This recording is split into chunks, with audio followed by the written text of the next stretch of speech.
we are focused on developing the entrepreneurial space industry in Chicago. And so we provide a forum for people to come together and understand what is happening in the space industry, and also what you can do to start a company in the space industry and really participate.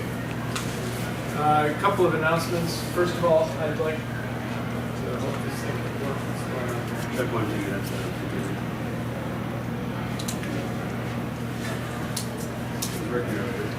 Sorry, technical difficulties here. There we go. I think I just So maybe I'm going, oh, there we go. Okay. It helps if you press the right button. Just a quick shout out to our sponsors, MPub, who is giving us this space this evening, so we appreciate that. If you're not aware of MPub, MPub is a startup incubator and manufacturing innovation center. It's focused on manufacturing startups, and there are really tremendous facilities here for making things with atoms rather than electrons. So I like to describe it as a maker space for entrepreneurs. Really, really great space.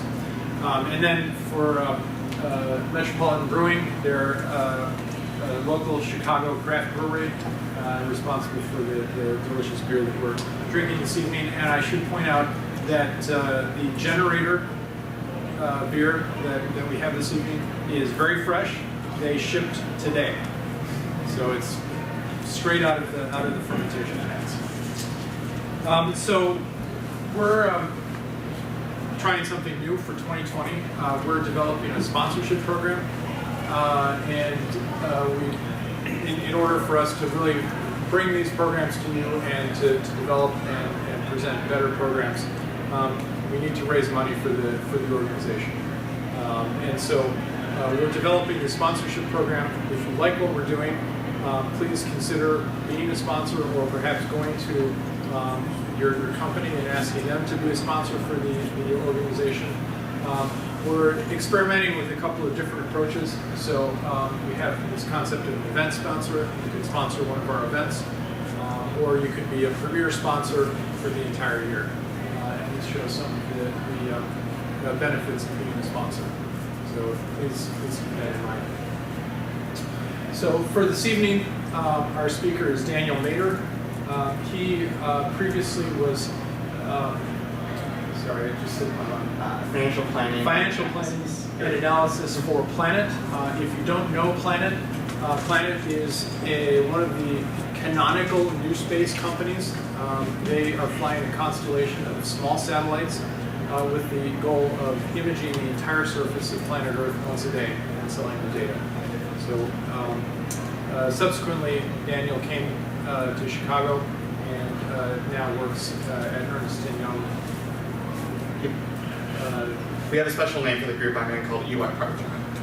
Okay, all right, he'll talk more about that. Anyway, without further ado, let me turn it over to Daniel, and we'll find out about the future of satellite-based internet.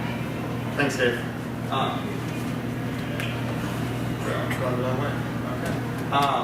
So yeah, like I said, my name is Daniel Mader, currently manager at EY-Parthenon, and I think one of the interesting things as we get into the presentation here is really giving an overview of the satellite-based internet market, and this is actually decently related to a lot of the work that I do at EY-Parthenon, where I primarily help investors figure out what markets and companies are attractive for investment. And I would say that certainly the sorry, I know I said before not to, but it's noisy out there.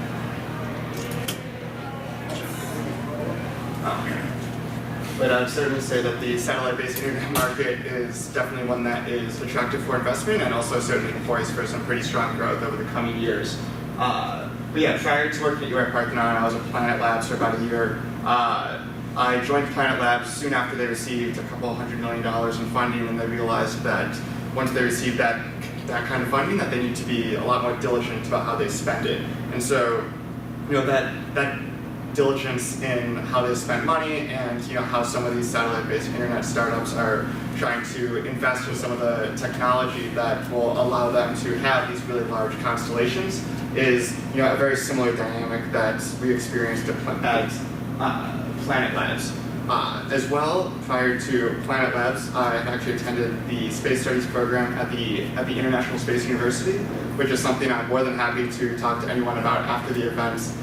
It's a university for folks at all stages of their careers to learn about a variety of interdisciplinary space domains. And so everything from orbital mechanics to space medicine, but particularly different applications of satellite technology, where we actually focused a fair amount on satellite-based internet and other forms of telecommunication that use satellite technology.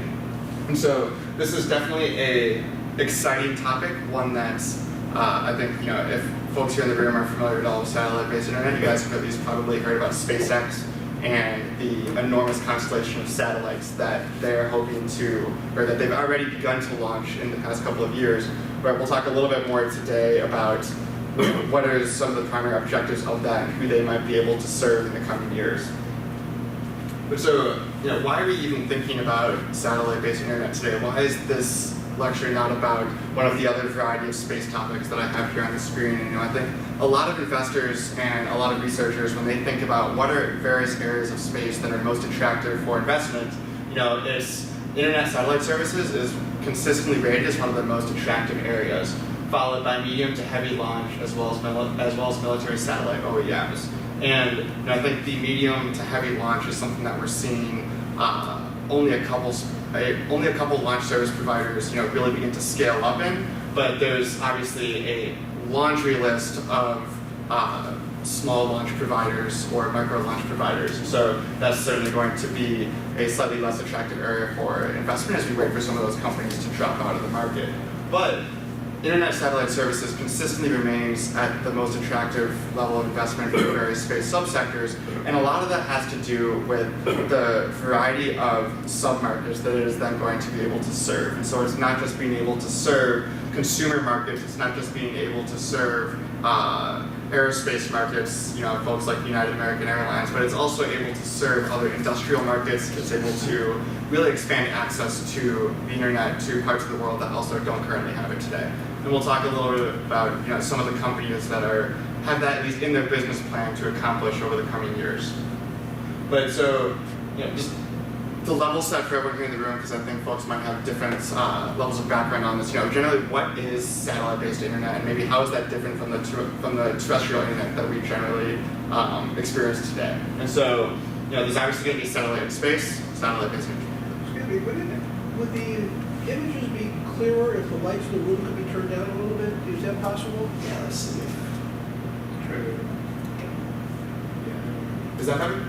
Yeah. Thanks. Cool. Of course.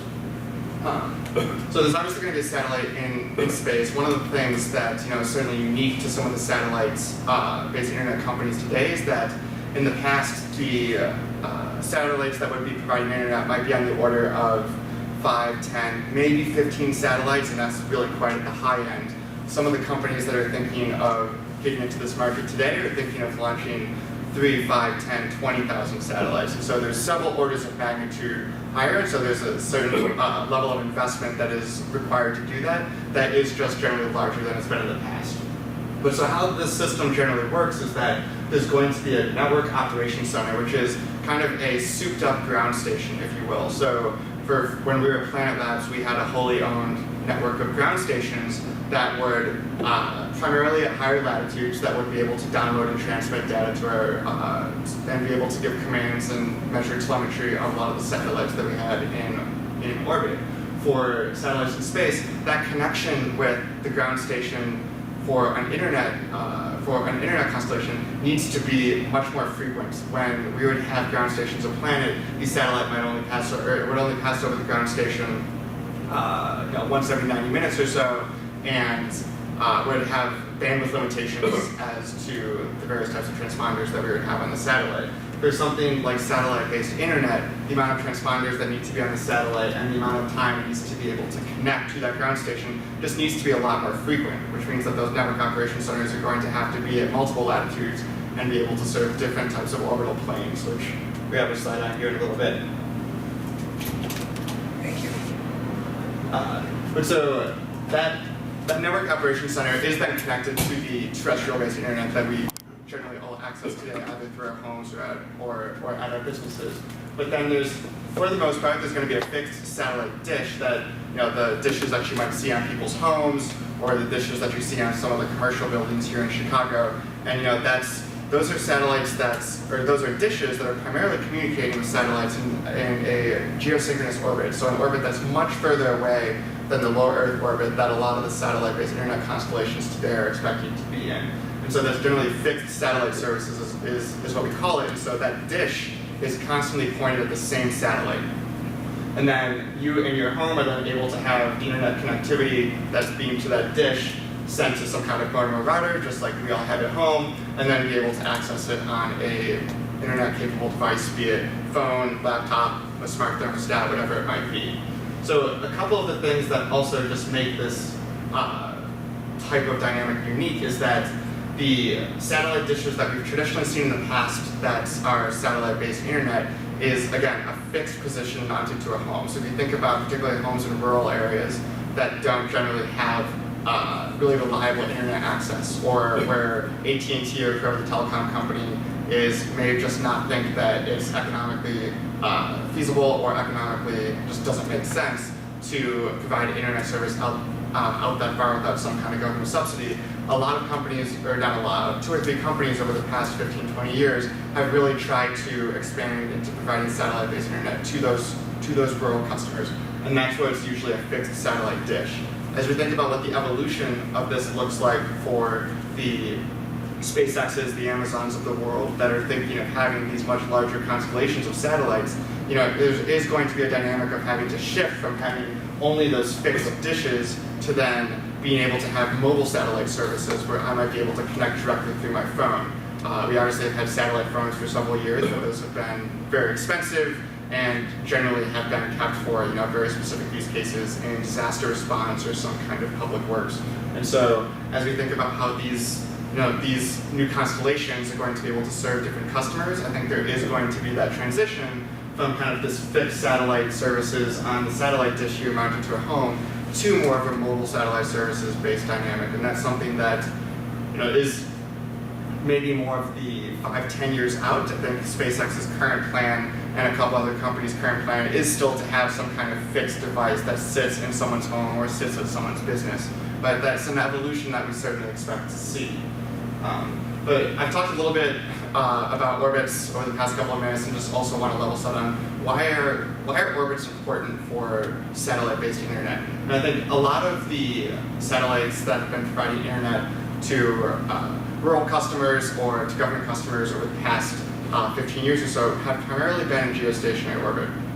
And so that's an orbit that is much further away than the low Earth orbit. Something on the order of, I think, what is that, 36,000 kilometers away from the Earth. And so that satellite is then always going to be over the same part of the Earth. And if you kind of think of when you kind of take a flashlight and point it at the wall, if you're really far away, you're going to get a really broad beam. If you're really close, you're going to have a much shorter beam. And so satellites being that far out are able to broadcast a much wider beam to Earth of internet. And so the amount of satellites that you would need to provide global coverage for internet is just less. And so I think what you saw here, you might be able to have 3 to 4 satellites and be able to provide coverage to 98, 99% of the world.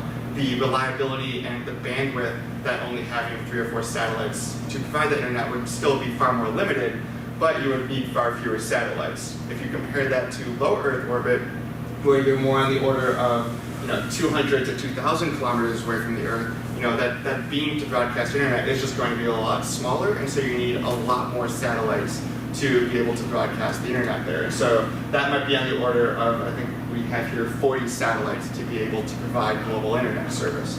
The challenge there being that 40 satellites, again, is generally not going to be able to provide enough bandwidth to all the customers that a lot of these satellite-based internet companies are hoping to serve. You have 40 satellites, even if you have multiple transponders on these satellites and they're very high throughput satellites, being able to take advantage of the right spectral bands, it's still not going to be able to serve all the different types of customers that satellite-based internet would be able to serve. Medium Earth orbit is an orbit that, quite frankly, just isn't attractive for most space applications. The Van Allen belts that play a huge role in that orbit really just create a lot of challenges for spacecraft subsystems, primarily the electrical systems that are on board.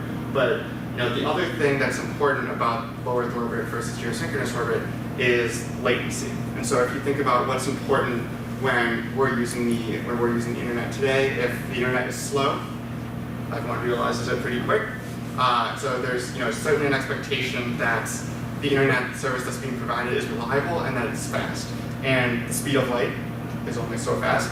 And so being further away from the Earth, the latency that some of those satellites would have if they were in a geostationary or geosynchronous orbit is just going to be that much greater than the latency that might be coming, or that you might have with a satellite that is in low Earth orbit.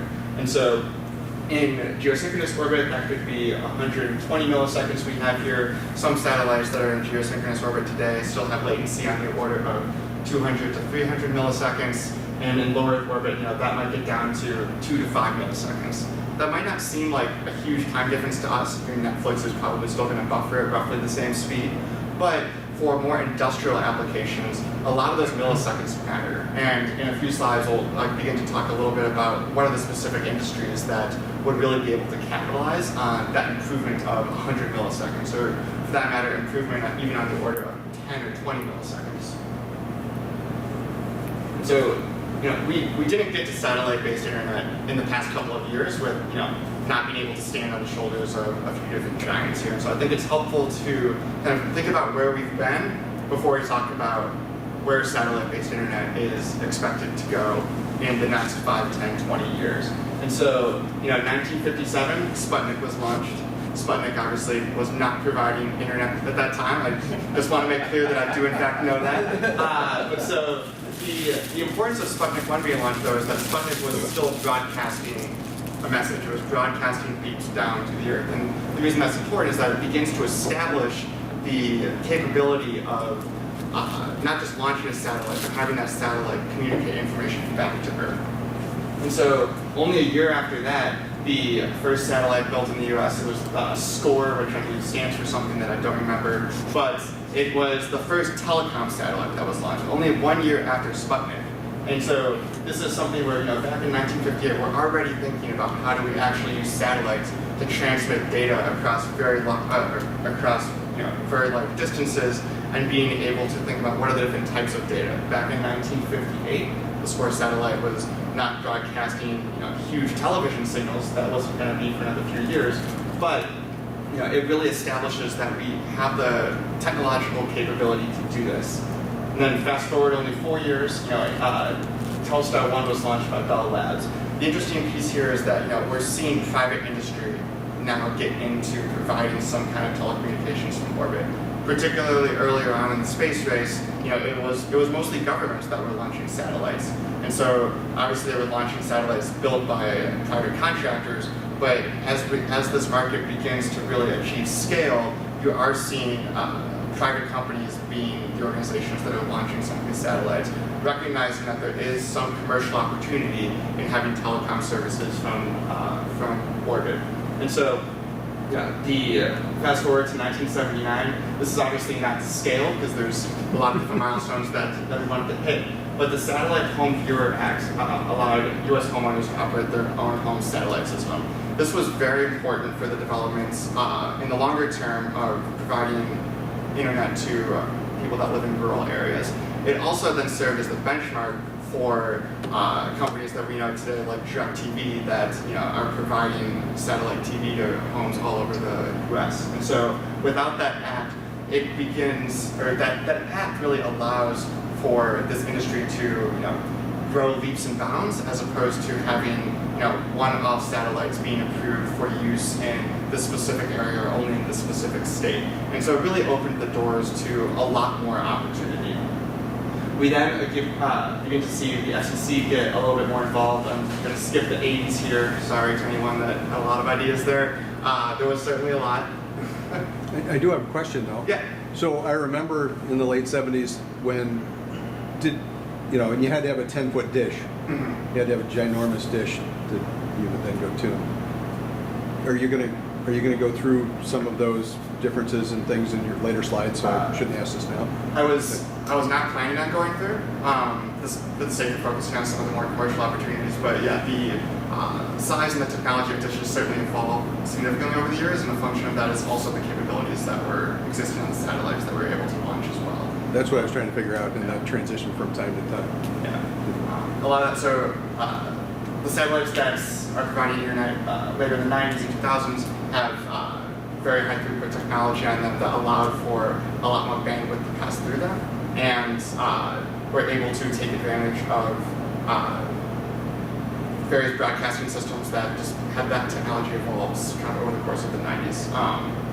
It's not in this presentation, but yeah, that was also evolving kind of at the same pace as we saw some of the satellites evolving as well.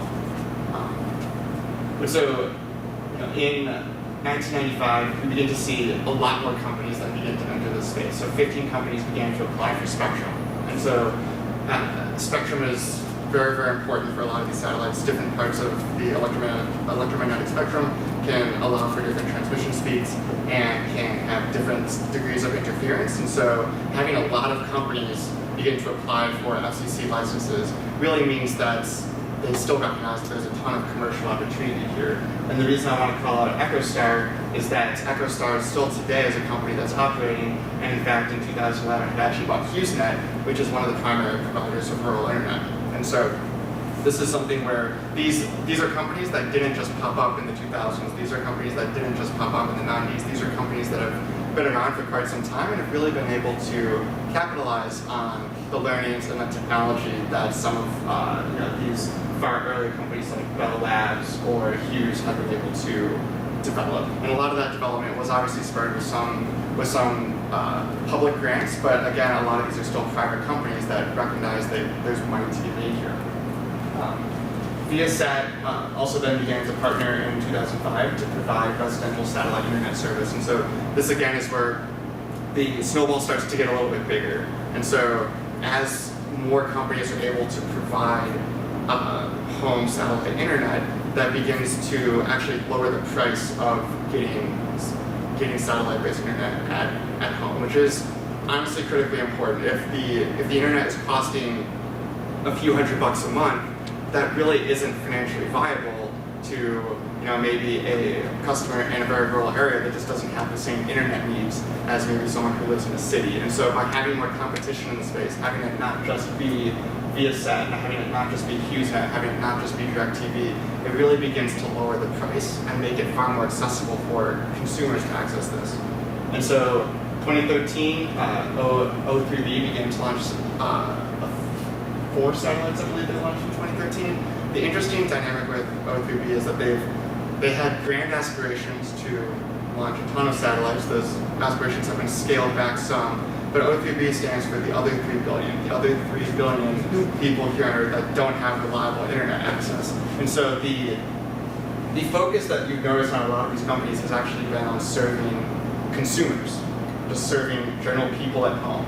And a lot of the commercial opportunity that I think is really going to exist, maybe not in the 2020s, but certainly in the 2030s and 2040s, is actually more industrial and corporate customers. And so we'll talk a little bit about specifically what segments are most attractive there. But O3B, due to some financial difficulties, was unable to continue with the scale that they were hoping to launch on. But they are still operating. They do still have some on-orbit satellites. So it then significantly accelerates in 2018 and 2019 with SpaceX, Amazon, OneWeb, and even Facebook getting into the game. Facebook has slightly smaller aspirations than someone like an Amazon or a SpaceX, but I think the interesting piece here is that we are seeing tech giants begin to enter this space. It's not just people, or it's not just organizations that have traditionally relied on satellites or some kind of space-based business model. The cost to access space has gone down so much in recent years that we can see non-space companies begin to pivot and provide more space-based services. And so the giants in this space, I have some of them up here on the screen, but the interesting piece is that a lot of these companies have really been fixed in either, or they've been stagnant in either providing fixed satellite services or mobile satellite services.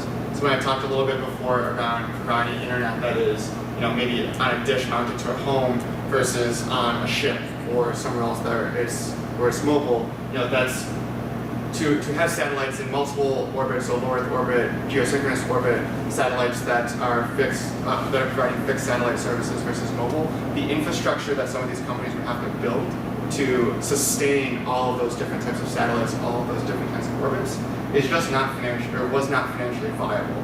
And so that's where we really saw a lot of these companies begin to specialize and really begin to carve out their own niche. And so, you've seen names like these before. The Iridium constellation has been around for quite some time, Orbicom as well, Viasat, SES. So these are companies that are providing some form of satellite-based internet. And not all of these are providing satellite-based internet to consumer customers, but this isn't a space that only has 2 or 3 companies that are operating in it. And so to the point before around how competition can really lower price to access a lot of these services, these bigger giants really become critically important.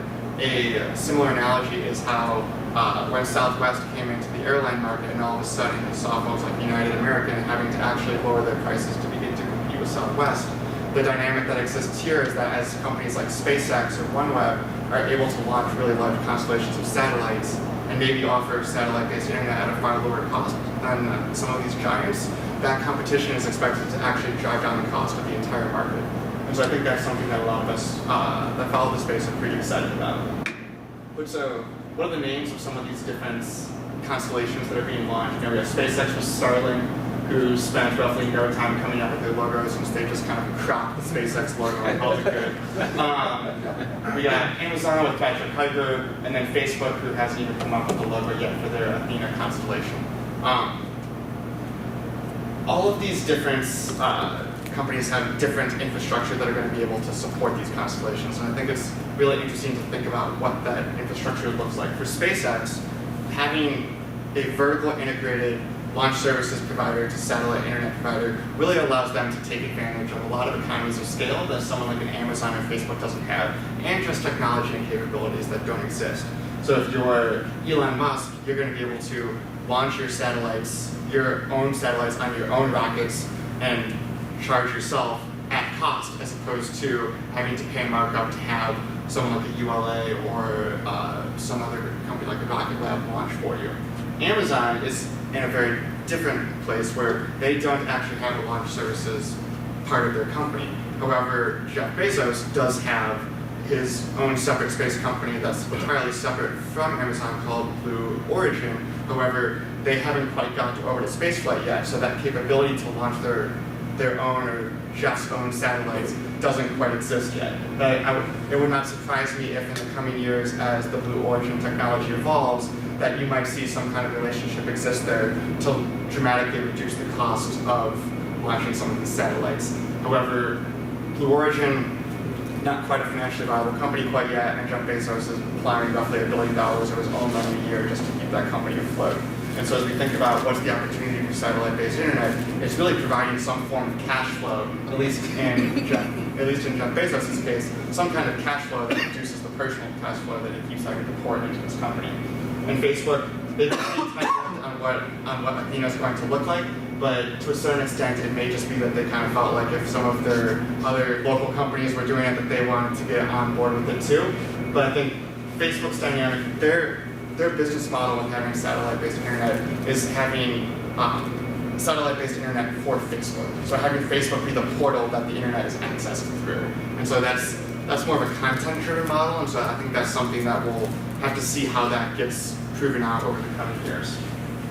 But so, how big is this market? And what is the financial opportunity here? And I know this chart might look a little bit boring, but I promise there's a lot of really interesting hidden gems on here. But so, the market in 2020, so the market next year for satellite-based internet is expected to be roughly $8 billion. Call it 70-ish%, which is just traditional broadband internet. And in a lot of the investors that I work with when I'm conducting diligence on various markets or companies, as long as the market's $1 billion, no one really cares. It's big, it's growing, everyone's happy, right?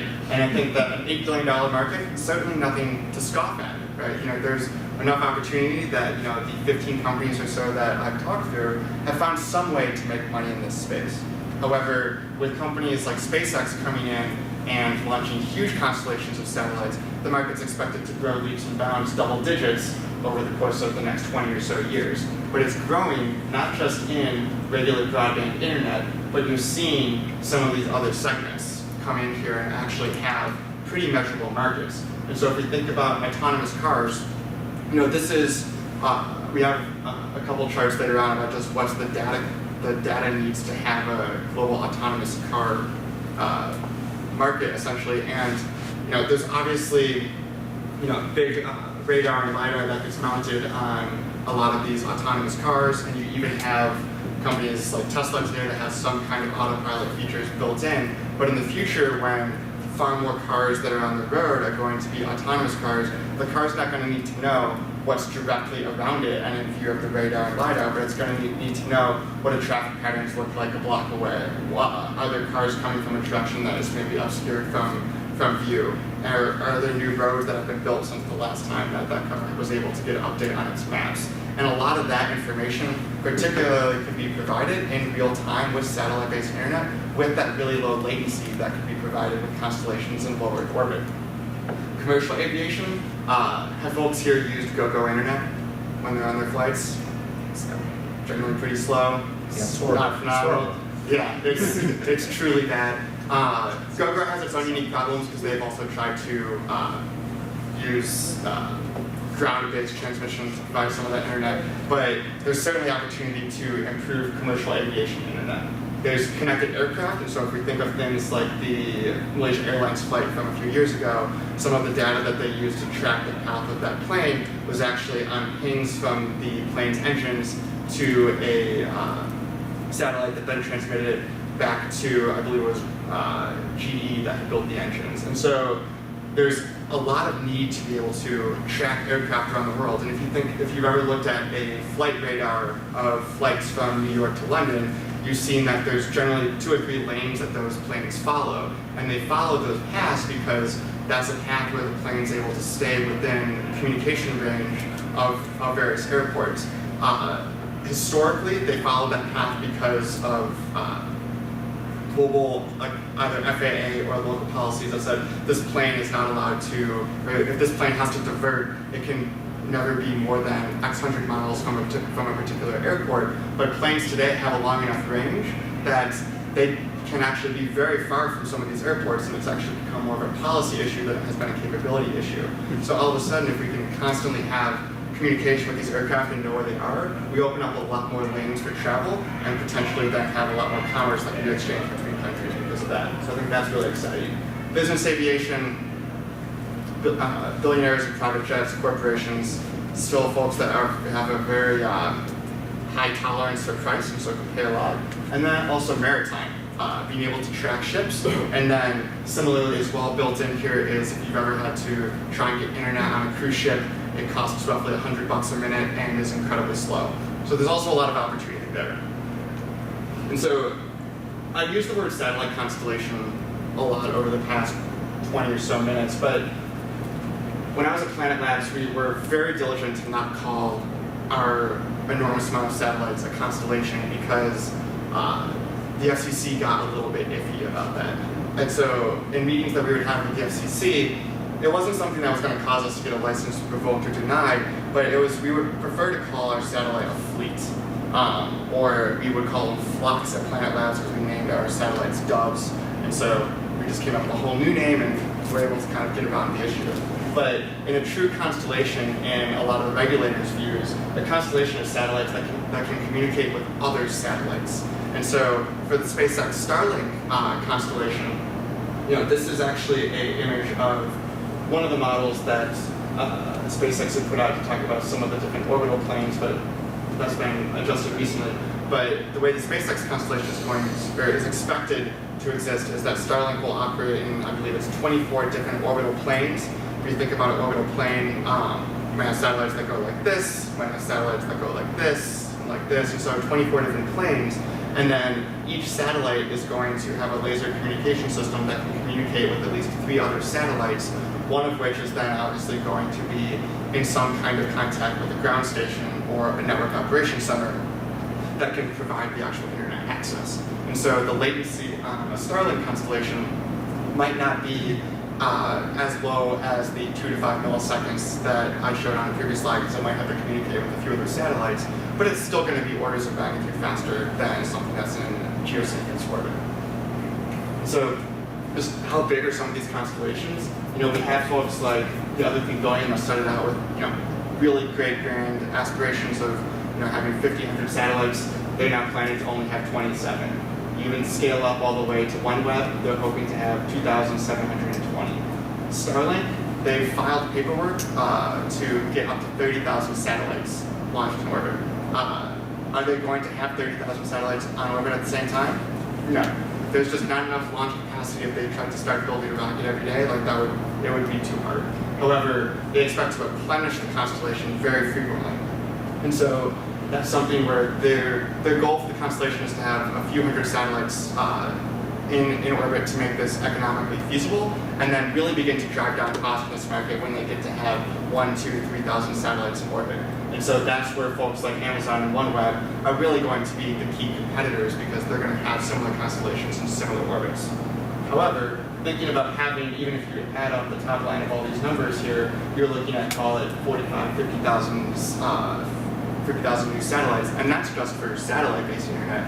That's not counting other constellations planned for things like Earth observation, or just other governments wanting to launch satellites for other purposes, or other commercial entities. And so that's a lot of satellites in low Earth orbit. It causes some problems. Most key is just space debris. There's a lot of stuff up there. Some of it might knock into each other, and in space, when things are moving at 17,000 miles an hour, even if it's something really small, it's going to do a lot of damage. And so there's been a lot of talk around, what is the orbital period that these satellites are going to have to deorbit on? Is it something on the scale of 5 to 10 years, as opposed to the current guidelines that say satellites should be deorbited roughly on 25 years? And again, there's lack of enforcement on that, but that's still something that a lot of these companies are going to think about. But then the other interesting thing is astronomy implications. So for ground-based telescopes, if these constellations are being launched, before the satellites have an opportunity to phase out and be evenly spaced around the plane that they're going to orbit on, you might have trails of what look like bright stars that are going to go across the sky and disrupt ground-based telescopes. SpaceX has said that the next fleet of satellites they're going to launch, they're going to try and do something to reduce the reflectivity of that, but it's still a concern that hadn't really been thought about. We now see it's going to be a problem. And so it's going to be one of the growing pains of this market. But so a lot of opportunity here, the decreased access to space, the decreased cost to manufacture a satellite, Moore's law allowing a lot more processing power in some of these smaller satellites, has really then created a larger demand for data that can be served by these satellites for satellite-based internet. If you think about the data drivers here on Earth, just the population is growing a lot, autonomous cars, again, I'll get to a chart here that just shows the order of magnitude of internet data that they would expect to use. And then Internet of Things is something that is particularly huge if you think about industry. So if you think of oil and gas, being able to have refineries that are able to have reliable internet 24/7 to be able to communicate status and output and any form of technical issues. That's something that exists today in some form, but isn't as reliable as something like satellite-based internet that might have 24/7 reliability. And then we have things like AI, virtual reality video, that are just really going to be able to take advantage of the greater bandwidth provided by some of these larger constellations. So to get at the other 3 billion or the O3B business model, their whole thing was to say we're going to be able to provide internet to the 3 billion people in the world that have reduced access to internet. And if we think about the percentage of households with internet last year, green, the dark green in the US and Western Europe is roughly on the order of 80-90%-ish, depending on the country. But then you have very large swaths of Africa, decently large swaths of South America, and decently large parts of Southeast Asia that have significantly less internet access. And a lot of that is just due to the infrastructure in those countries that doesn't necessarily support wide-based internet access. And so something like satellite-based internet that would be able to provide access in a lot of these regions is something that has a lot of really unique implications. It could create 3 billion new consumers. It might be able to create a whole lot of new industries where folks that have been cut off in the world maybe are able to gain new educational opportunities. So if I live in a rural part of China that doesn't have a lot of internet access, all of a sudden if I have internet access, I have access to greater education, I might be able to start a new business, or I might be able to build some new kind of technology. So there's a lot of really interesting second and third order implications to having a satellite-based internet in a lot of these regions that just don't have it. And then again, things like planes, maritime applications, automobiles, trains and trucks, just a lot of other industries that might have need for 24/7 reliable, resilient internet. But so I've talked about cars for a pretty long time, and just to give a sense of what the forecasted data consumption is for autonomous cars when we have autonomous cars all over the world. So again, that's something that isn't going to happen in the next 5 years, but if we think about the forecast horizon that we're thinking about here being roughly 20 years, in 2016, global mobile data from our phones was roughly 7,000 petabytes a month.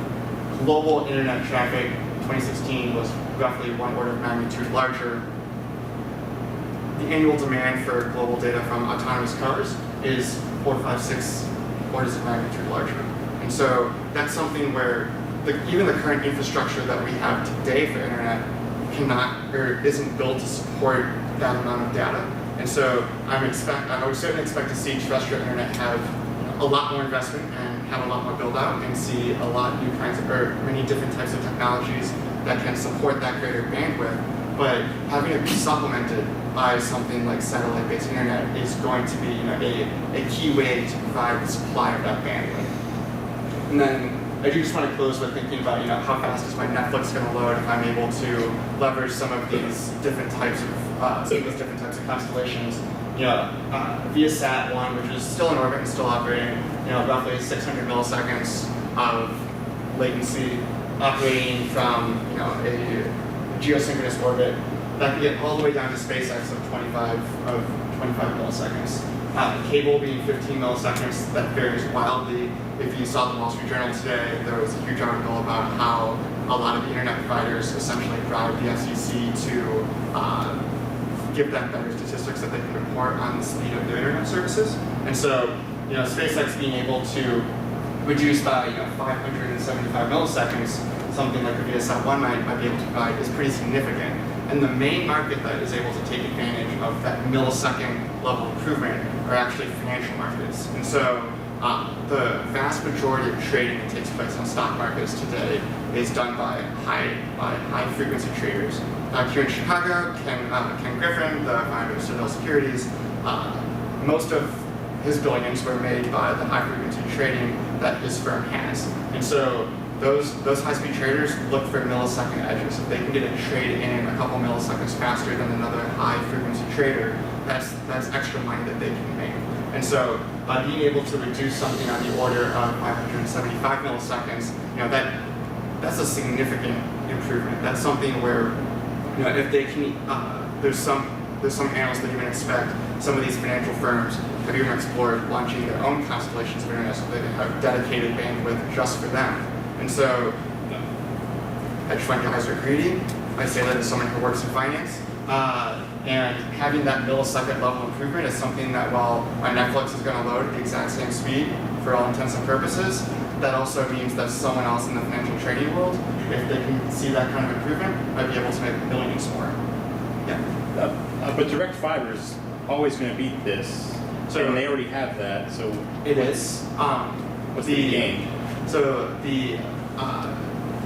it's interesting. So the exchanges that trade all these stocks are becoming decently wise to the fact that these high frequency traders are looking for any millisecond level improvement. And so there's actually a really great book called Flash Wars written about the high frequency traders, but some of that fiber optic cable at some of these exchanges, they're actually just buying miles of extra cable and routing all of the terrestrial traffic through extra cable to add milliseconds to that time to reduce the improved level of influence that's the edge that some of these traders are expecting to get. So there's literally just rooms full of extra fiber optic cable.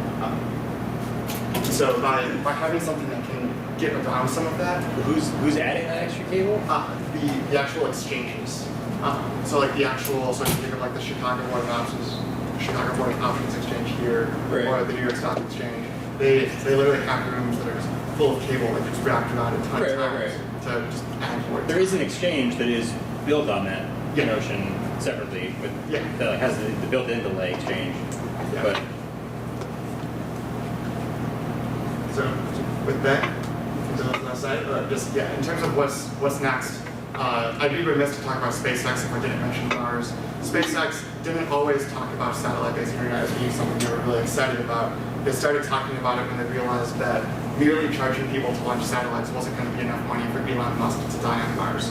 And so they realized that satellite-based internet is a huge commercial opportunity, and so they expect to use the funds they get from selling satellite-based internet to then fund their Mars aspirations. And so that's something that, while Elon Musk's, despite the fact that he's kind of bonkers right now, and most of his predictions are on the order of 5 to 7 years off most of the time, it's something that he's still been laser focused on, and something that I think a lot of the revenue generated from the satellite-based internet is probably going to be funneled into some of his Mars programs.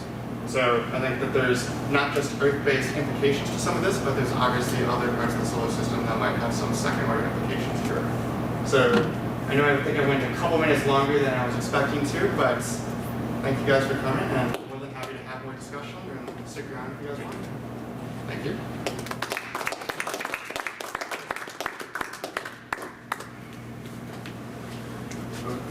Any questions? I would normally be wandering around with the microphone. So who's going to win? If you're 3 years out from now, will we all be using Starlink for internet? So, And how much will it cost? yeah, so that's the thing. I think 3 years from now, no. So I think the most recent cost estimate I saw was that to get a Starlink base station set up at your home is going to be roughly $2,000 to $3,000, which doesn't sound like a lot. It's cheaper than the Tesla solar roof if you want to just be like fully bought in on like the Musk ecosystem. But obviously, it's still cheaper just to buy internet from Comcast. Even if Comcast sucks, it's still cheaper to buy. I think it's going to take a while to get that cost down to a couple $100 before people begin to take it a little bit more seriously.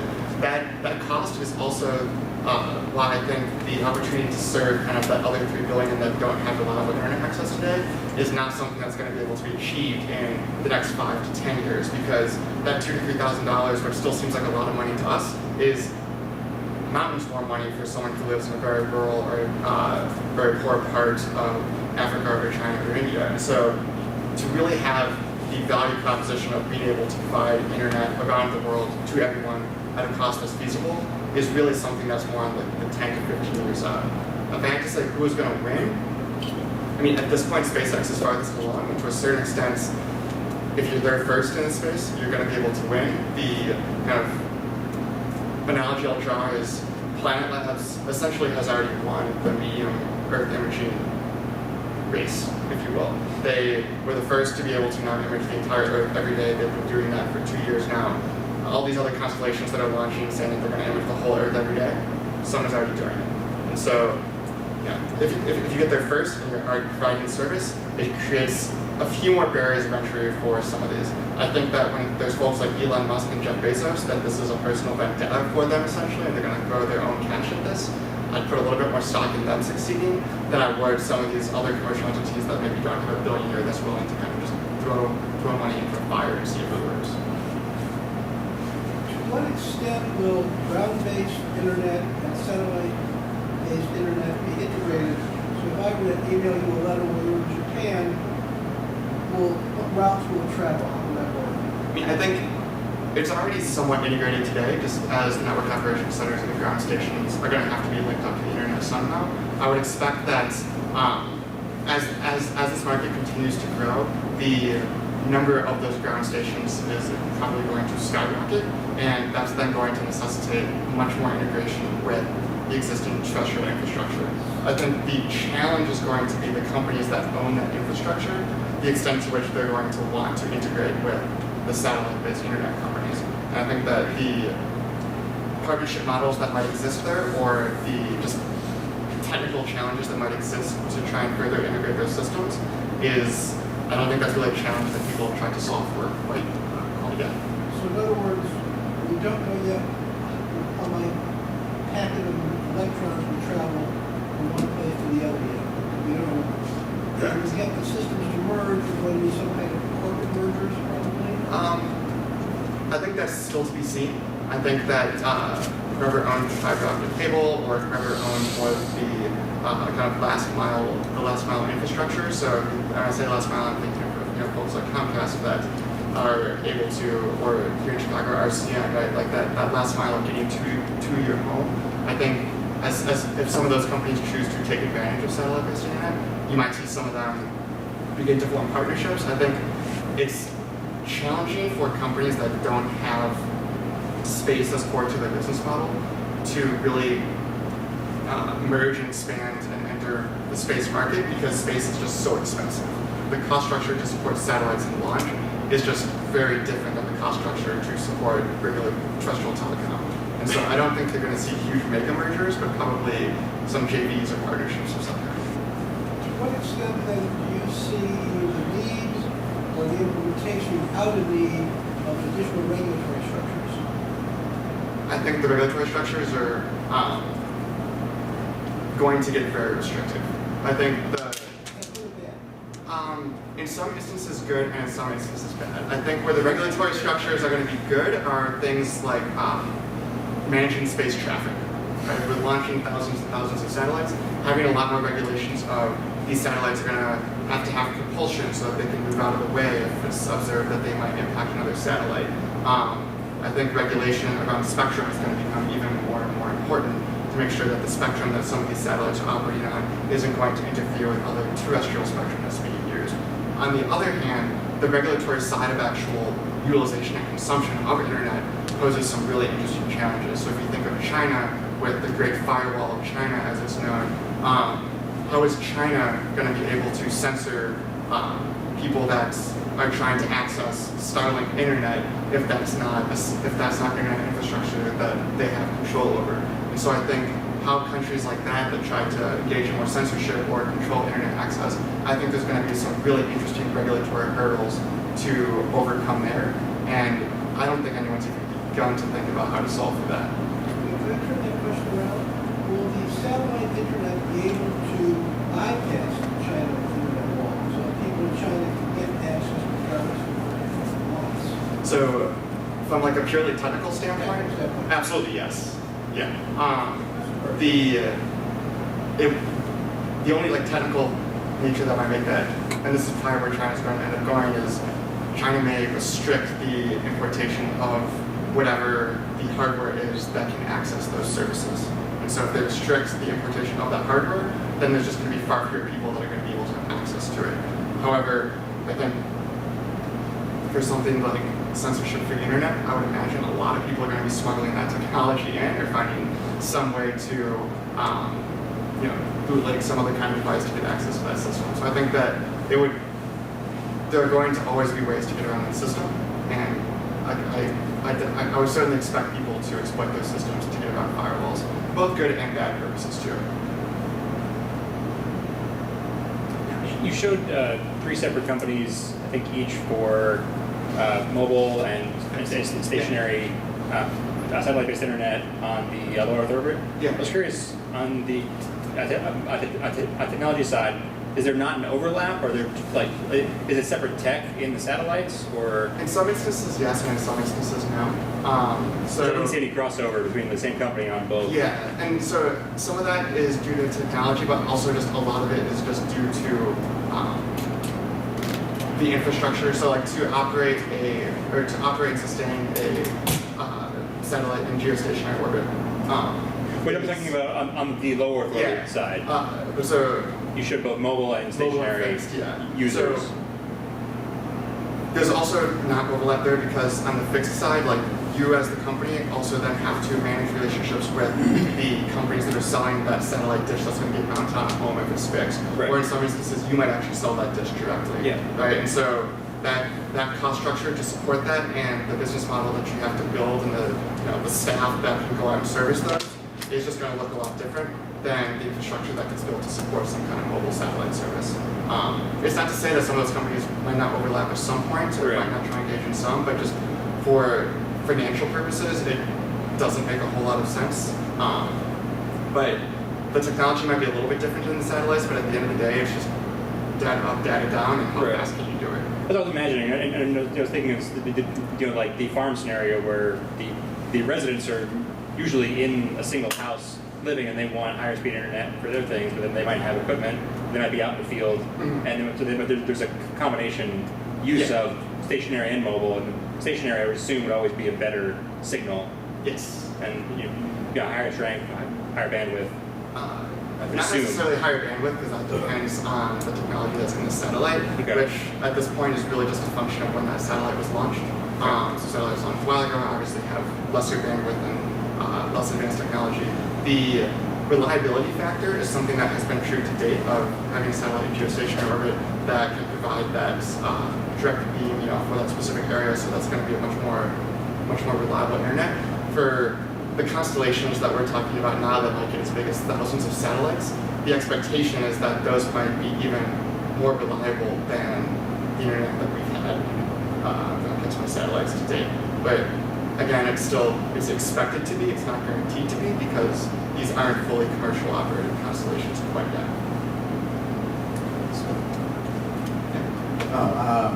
So obviously Starlinks are launching their satellites, so how, but then you have your smaller ones like O3B, but those bigger planned constellations anyway, so how close are they to actually getting started with their launches?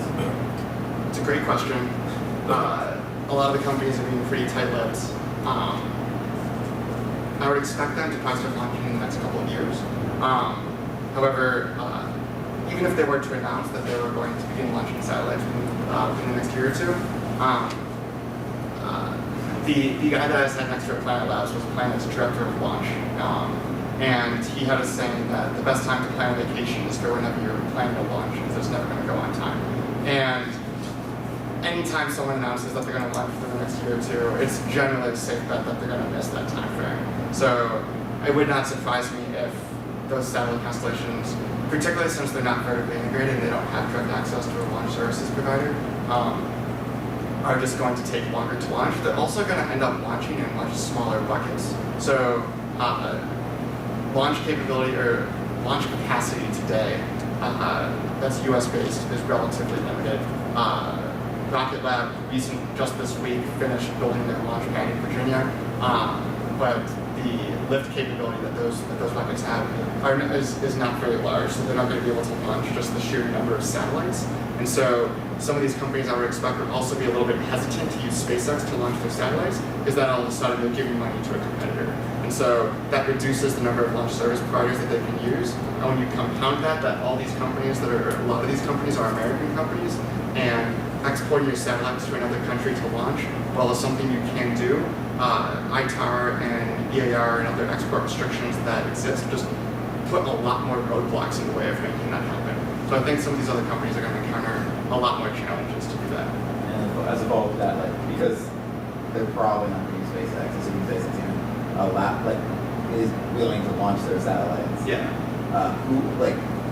What kind of cost impact will that have? Just having to go and have anyone out to ULA, Global Sciences, Rocket Labs, what? So the cost impact will certainly be measurable. I don't know that the cost impact will be as extreme as it might have been even 2 or 3 years ago. So ISRO, the Indian Space Agency, they've significantly invested in selling commercial launch services on their PSLV rocket. And the cost to have a dedicated launch on the PSLV rocket is roughly on par to a SpaceX rocket. And so it's also kind of a similar dynamic I was talking about with airlines before, where as more people come into space, it pushes costs down.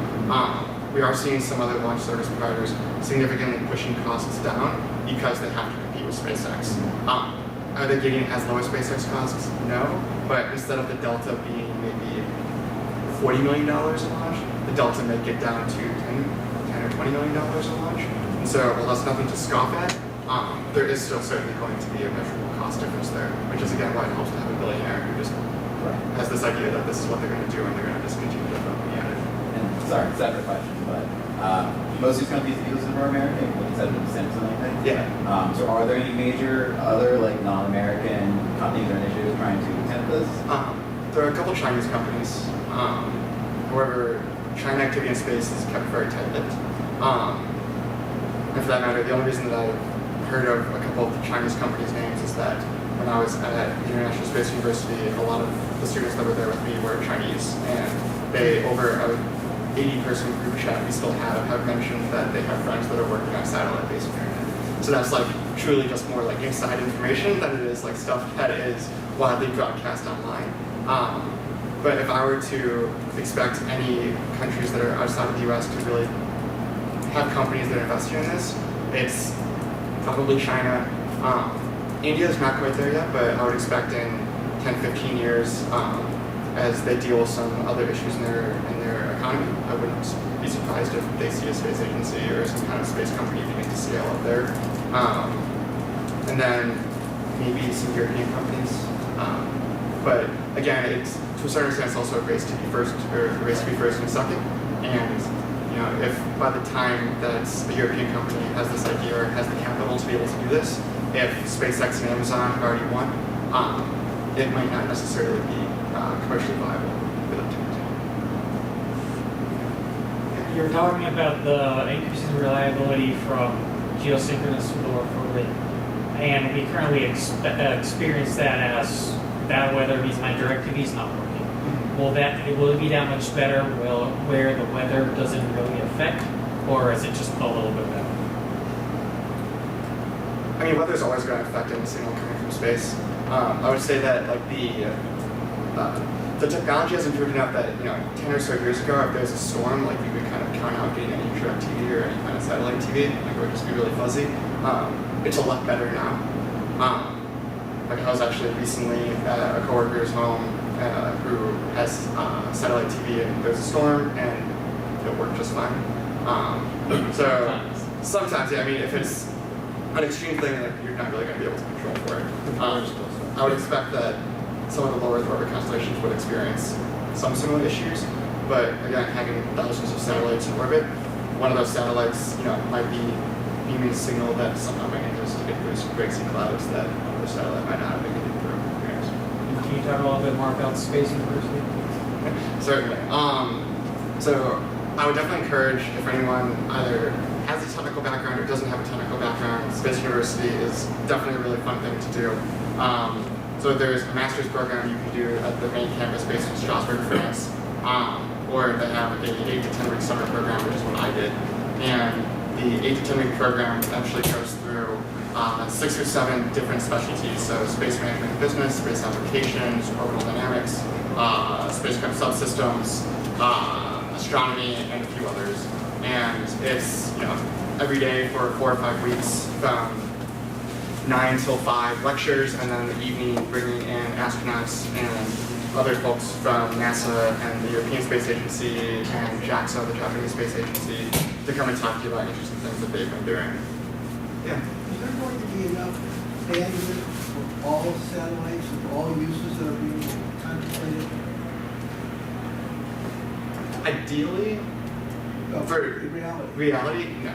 There's always going to be a combination of satellite and terrestrial internet. Well, to be able to that's serve that. probably more a worldwide problem than a national problem. How For sure. will that be resolved? While all these companies are scrambling to invest their money, knowing that somewhere down the line, somebody may say, you've got to stop. How's that going to be handled? I don't think people know yet. It would not surprise me if some of these companies that are operating some of these constellations end up creating some kind of structure to be able to give grants to governments or other organizations in countries that lack the infrastructure to build the infrastructure themselves. So that's one idea that's been theorized, but I don't think that anyone's really been able to solve for that quite yet. Well, going back to Constellation, we call it a problem. When do 30,000 satellites stop becoming satellites that be categorized as debris, which potentially blocks other vehicles that are not communication satellites? I mean, I think that's a question whose answer depends on who you ask. If you ask someone at SpaceX, they're going to say, we can launch 100,000 satellites, it's not going to make a difference, it's going to be okay. If you asked an astronomer, they would say that all these constellations are too big and they're already too big. I wasn't thinking of the astronomers, I was thinking of SpaceX's Internet division versus SpaceX's tourist division, for example. I mean, I don't You think... said these things yeah. will be orbiting for 10 to 25 years. Yeah. and every time one or two complies with something else, you've got lots of non-traceable, trackable debris. And, you know, it's kind of scary when you think that all the best orbits, particularly the editorial ones and the near-editorial ones, you have to run through an obstacle course with your fingers crossed before you can go anywhere beyond Earth orbit. Yeah. And so I'm just trying to figure out, again, I guess almost like a regulatory statement. It's a non-economic issue. It's basically a public policy issue. And is anybody really dealing with that now, or are they just letting the SpaceX and those companies go ahead? So it's not that they're letting them go ahead and do it. So the challenge right now is that the regulatory bodies that are in charge of managing this are so many. So there's just so many of them. So the FCC is responsible for some elements of launch or operation of satellites. You have NOAA even that's responsible for some things. You have other parts of the Department of Commerce that are going to be responsible. You have the State Department that gets involved. And so the regulatory regime that's responsible for this is just so fragmented right now that I don't think people have been able to actually get together and say, hey, this isn't going to work. We need to have some more streamlined regulatory pathway to manage not just space debris, but to manage even the greater number of these launch service providers.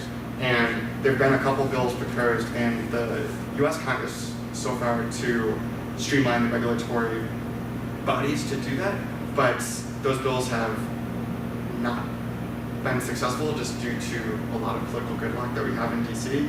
The most recent kind of space regulatory thing to pass was just the formation of the Space Force this week, where the Space Force will be responsible for space traffic management and communication with commercial entities.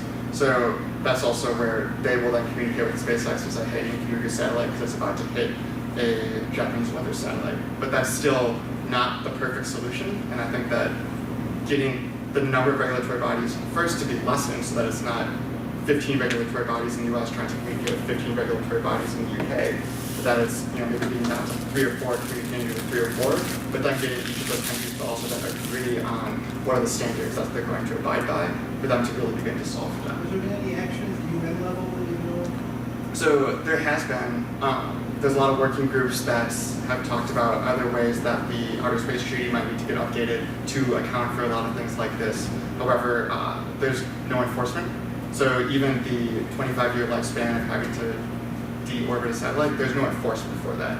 So even though that's a policy that has been proposed and folks are only acknowledged as being something that needs to exist, there's no way for a government to come out and say, you didn't deorbit the satellite, you're not being fined X dollars a day or X dollars a year until you do it. And so, to a certain extent, the power ends up having to sit at the national government level because the UN enforcement isn't really going to exist there. Very.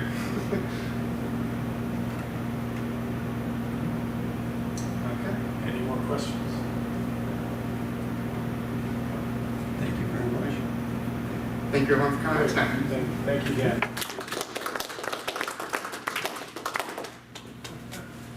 So, thank you for coming out this evening. These were